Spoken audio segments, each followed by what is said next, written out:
I'm gonna throw something completely odd in there. So I have a positive white line, I'm gonna have a positive green line. I don't know if I like that dry brush. That was not what I intended the brush to do. Sometimes the paint does get sticky, and too much water in it isn't too much helpful.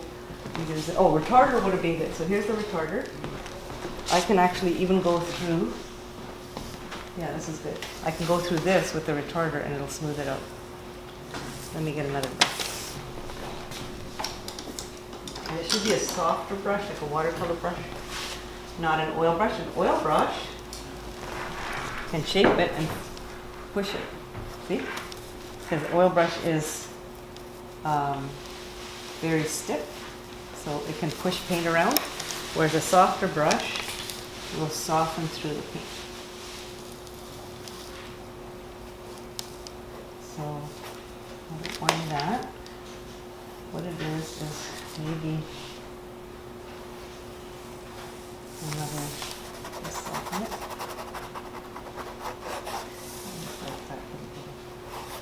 And there. Pure color. And because I'm trying to get this to be more of a focus, this is solid, it's also a focal area. I'm not concerned in my abstract work where is the focal point, because everything doesn't lead to one climatic thing. I want the whole thing to involve you. And so again, I may not get into a Federation show that on a little slide where you see those 2x3 images that are being flicked through for jurying. You know, they're going to want to see a strong no tan, strong structure, strong values, strong color. Where's the focal point? They want to see it in 2 seconds, and you know, you'll get into the show. I'm just mentioning that because there are these things that are important and do build nice paintings, and they're good to know. But that doesn't always mean that that's the only way to have a piece become something of value, I guess. I sell a lot of my abstracts, actually. I just sold a big one last month. I'm very pleased with, so I can keep painting, pay for my paints. And that can be rewarding. But again, it's if you're only looking to have somebody else say that it's good, even if people come to me and say, can you critique it? I can. I'll say what I'd like to see. And I'm putting pure cobalt in here. It just feels right in that area to get a little more excitement with color in here. And that's what I might tell you if I didn't see it. I'd say, well, maybe could you add a little bit of more intense color there? That's maybe what I would do. But it's your piece, and you have to work through these things on your own. That's the hardest part. There is no shortcut. It's all blood, sweat, and tears. You got to just do it. Got to paint. Okay? It's not theory. Theory helps in that you have some knowledge to use. And then when you use it, that's up to you. It is only a painting after all. It's your creation. And nobody should take that away. I find it hard to critique. I'd like to say that if you've really authentically painted something that is meaningful to you, you've used your best effort at that moment, whether it's long or short. I don't, how long did it take you? A lifetime is the answer, because this is a lifetime of work that builds a fast painting. So yeah, it is an exercise, but I build it into a painting because I decide whether it's finished or not. And what is a finished painting? I have these 3 C's I look at: color, contrast, and composition. Those are it. I can't tell you what the rules are within them because they're different for each painting. And so I am happy to just add a few little, let's see the repetition here. That's what I'm doing, these little circles here now. So I decided to play on these little same size circles and use them to make the composition flow by repeating some of these. Do I dare put a dark there? That was daring, because now your eye goes there, okay? And okay, I don't mind, because if I stand back, it's a stop. It's somewhere I can just investigate. then carried through. So it had equal value before, now it has this very delineated shape, complementary, muted tones, and so it's not overpowering because they're muted. I'm going with it. I'm saying it's okay, and I'm justifying that because this is what goes through artists' head. It's not like, well, she just threw it out there. She said that's okay. Like, look at it, how ugly this is. Just a bunch of paint that's scribbled on there. That's what you need to have two voices, right? Bad painting, great painting. You fight yourself all the time. So you just gotta let go of that and just go, you know what? That's my work, and I'm having a good time, and I hope others can enjoy it. I hope that the Burnaby Artists Guild has, had fun watching me paint and make some jokes and hopefully some of that laughter and joy is also put into this piece, because that does connect with people. What they see in your work is really sometimes surprising. It's like, yeah, it just really reminds me of the mountains, And I'll go, well, I was there last week too, so maybe I have a few mountains in here with the Cypress Falls and my kayaking trip across there, and sailboat up here. And, oh, let's draw some seagulls. So be careful, because now, like, when you start thinking too much, it's like, I just repeated that shape there. It just was on its own. Another one there. So do you see that? I reversed it. So I have 3 brush marks that I purposely chose to have a rhythm with. And it's a funny brush mark. Oh, it's a triangle sailboat. Do I have to tell you what type of shape it is? Does it have to be, a circle, square, or rectangle?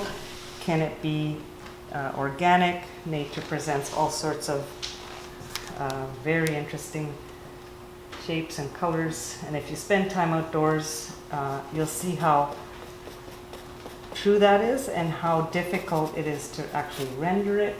So to me, this is actually more expressive and an impression of what the ocean says to me than if I took a photograph and tried to copy it. That's me, because then I have already taken a photo. The photo says a lot. I love photography as an art form. And yes, it's an excellent source of imagery for work. Whether you copy or not, you still will have to consider designs of painting and the elements of painting. And those elements it's academic, it's all online, you can look it up. 7 elements of painting. And what they are things that you can look for in every painting. And so there's things like line. That's as simple as probably the simplest element. And line can form a shape. Shape can be flat. The minute you add another layer to a shape, it'll give it dimension and become a little more 3D.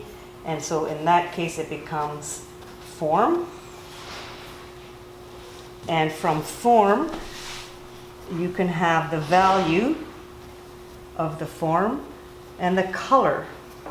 And that can be in the form, in the shape, in the line, or in the painting. So all of these things combine to make a painting. And the least thought of is the element of space. Space can be an area of the painting. It can be a color. It can be things between the negative space. It's crucial to consider space in your painting.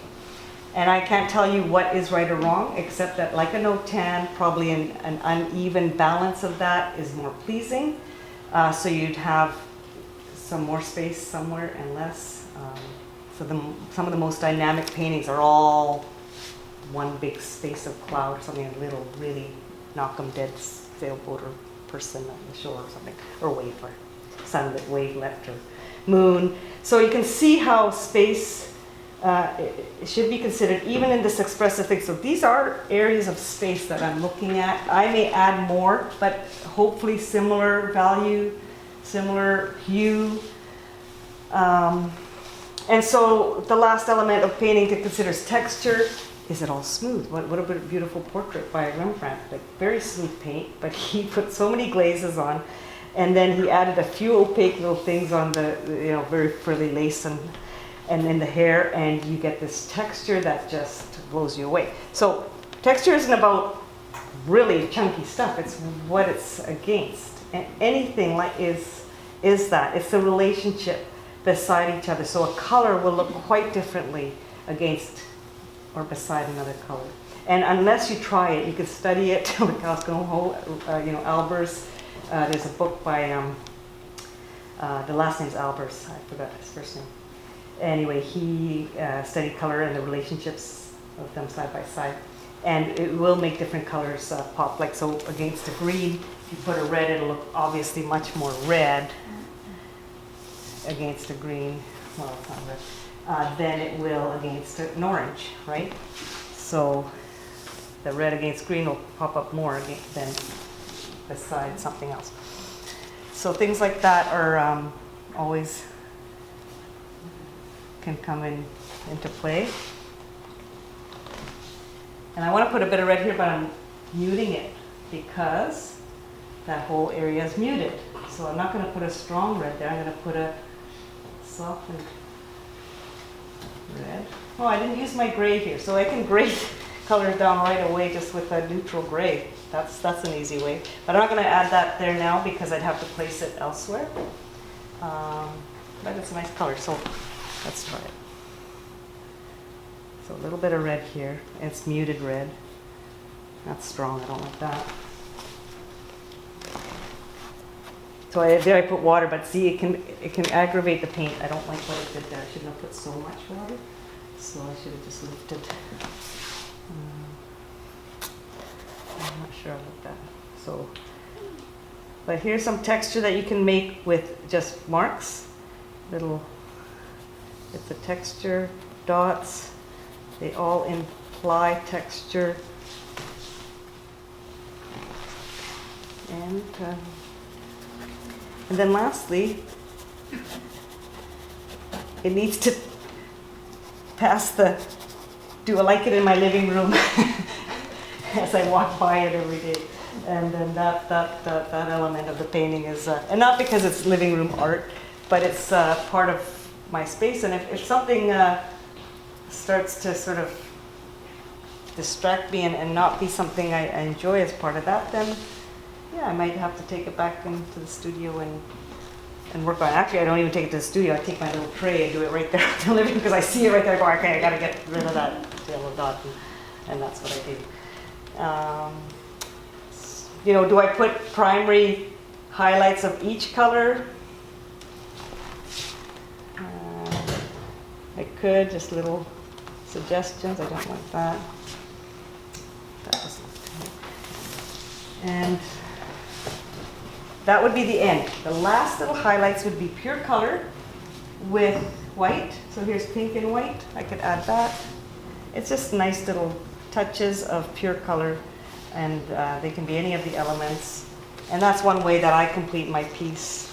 Kind of consider all the quadrants, place a little bit here and there, and just say thank you for this opportunity. And, wow. It's always nice to see you guys, and keep painting.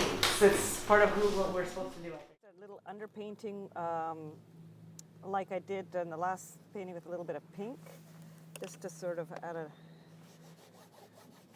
difference to the water and lay that in as a background color. So I'll just put that in here. It's quite strong.